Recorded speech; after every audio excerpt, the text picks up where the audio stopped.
And let's take you and invite you to take us around the world. Let's start right here in Asia. I talked to you a year ago. Everything that we were talking about, worried about happening in Asia, China slowdown, that has not bared any fruit here. What are we talking about today, this year? Well, Angie, I think that people are a lot more relaxed about what's happening in global emerging markets. You have a weak dollar. You have a very strong Chinese economy. I think unexpectedly strong.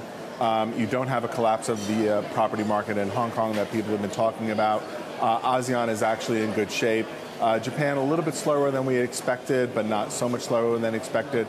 So actually things here are good. You're starting to see international money come back into the marketplaces. You're starting to see appreciation of some of the local currencies. And of course the renminbi is very, very strong, which might mean some concerns on the mainland. But for right now, we're in a good place. And we weren't there last year when everybody was talking about the impact of tapering on China, the slowdown in China. You know, look, China's always too hot or too cold for people. People don't understand that China's doing fine right now. The reforms, some of the reforms are in place. A lot of the policies that they put in place are taking shape.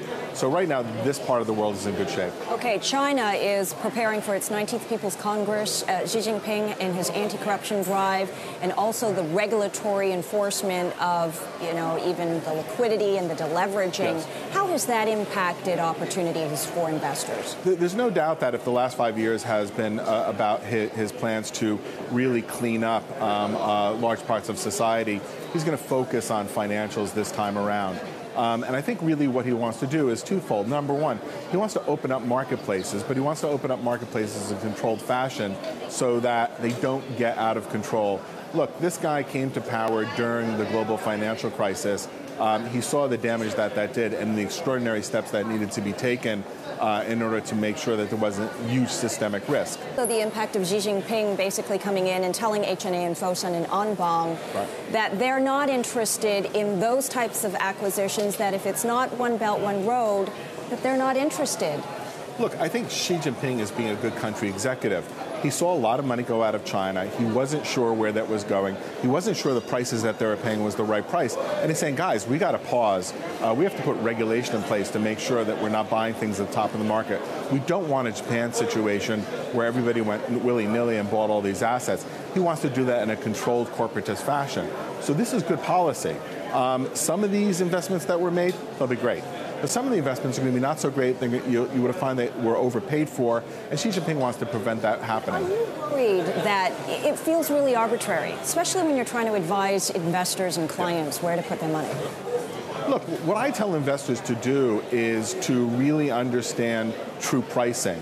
There's a lot of fluff in the global marketplace. Asset prices are very high because of the impact of liquidity. And I think this is what Xi Jinping is getting to. Don't be distracted by all this liquidity going around. Really find the underlying value of these things. Then if you buy those assets, that's great. But just don't go buying assets so quickly. I mean, the rate at the assets were piling up in China was just too fast. And you know the due diligence in some cases was not done. What's your sense of what we're going to hear October 18th? Well, I think what you're going to hear is you're going to hear the new leadership, and I have no clue on that. But I also think what you're going to hear is, again, a more corporatist attitude taking towards financial markets. We're going to get a super regulator. We're going to get more regulation in place that's going to allow the marketplace to have an easier time at finding prices, so on and so forth. So North Korea. You concerned about North Korea is a difficult problem. My view is that China has less leverage than the United States thinks. But probably more leverage than China thinks. Interesting that Steve Bannon is here. He was fired from the Trump administration for making remarks that some people say are truthful remarks about North Korea. Yes, I think Bannon said the true thing. You can't have a military action when you have Seoul so close to the border and you have so many people killed. No matter how quickly the U.S. goes in there, there's going to be a lot of carnage. And Steve Bannon, who was in the Navy for 7 years, knows what that looks like. How does your investors feel about a China-Trump administration-U.S. relationship? Obviously concerned. I mean, obviously one of the reasons why we brought Bannon here is to get some clarity on exactly what that's going to look like. An economic war is bad for everybody.